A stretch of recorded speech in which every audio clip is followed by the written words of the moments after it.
How do we end the war with Hamas? It's been going on for so long. How do we finally just end it? Take a look at this clip with Douglas Murray over here where he gives his perspective on this very question. So we'll watch this clip together and then talk about it. But first, hit that subscribe button over there in the corner. We'd love to stay in touch. Check this out.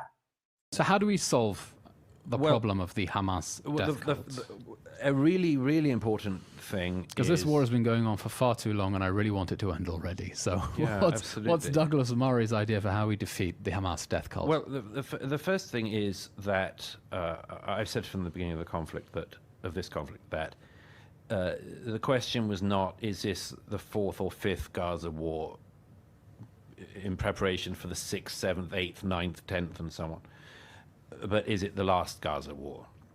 Is this the third Lebanon war or the last Lebanon war? And I'm for it being the last Gaza war, last Lebanon war. I don't believe it's sustainable if you have to sustain it and you have no other choice, but it's pretty unsustainable for a country to have a war in the south every few years and a war in the north every decade and a half or so. It's to say it's suboptimal is to deeply understate things. I believe the most important thing is, and again, it's something I've said a lot through this conflict, but I reiterate, people have this misunderstanding, particularly in the West, among naive policymakers and others, that the conflict ends around the negotiating table, and I don't think it does. I think the conflict ends with Hamas losing and Israel winning, with Hezbollah losing and Israel winning, with the Iranian Revolutionary Government losing and Israel winning. And other people might want the mullahs to win. Okay, fine. I don't. I want Israel to win this conflict. And for that to happen, it's not enough that Hamas is defeated and its backers are defeated. They have to know that they've lost, and they have to pay a price for starting the war. That's why, although there's much that needs to be fleshed out in Trump's plan, that's why I'm not by any means opposed to what he's suggested.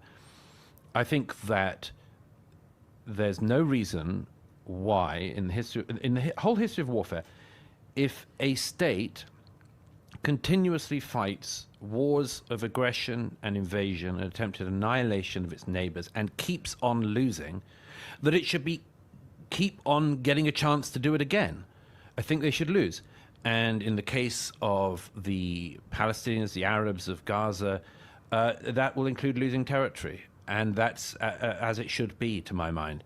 And they should know they've lost. And that's the price you pay for invading your neighbors and killing them.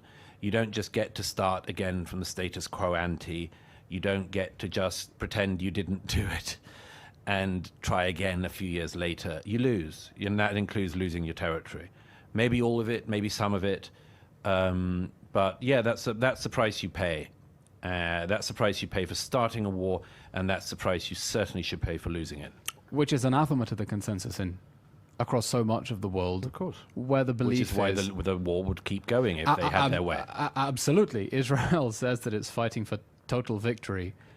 And the fact that Hamas is holding hostages as insurance so that the IDF cannot fight freely is an enormous problem for that pursuit of victory over Hamas, quite apart from the humanitarian situation of the hostages. But there is this belief around the world that wars end when both sides are fed up of fighting, instead of when one side loses, one side wins. And peace is the losing side accepting the terms of its defeat. But the world keeps saving Hamas and the Palestinians from the consequences of their own loss. And they shouldn't be saved from the consequences.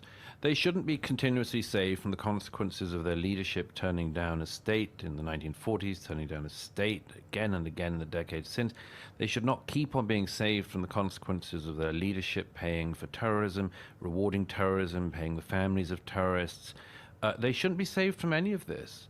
The infantilization of the Palestinians, as you mentioned earlier, is an unbelievable thing, and it's gone on for quite long enough. And I don't believe that they are infants. I don't believe they do need the great protection of the West and everyone else to try to lead them out of this. I think that their failures, the failures of their leadership and everything, should have a cost. For the sake of the protection of the people, it does seem that the only way that this can end and result in a long-term peace is by actually winning the war and not making it so that, as Douglas Murray said, that this is the second war, but the third one's to come, then the fourth one's going to come after that, and we're just kind of one rung on the scale of all of the wars that are going to be. If the perspective is this has to be a clean win, that needs to be undeniable win, and whatever situation has to go in after the effect to make sure that it doesn't happen again.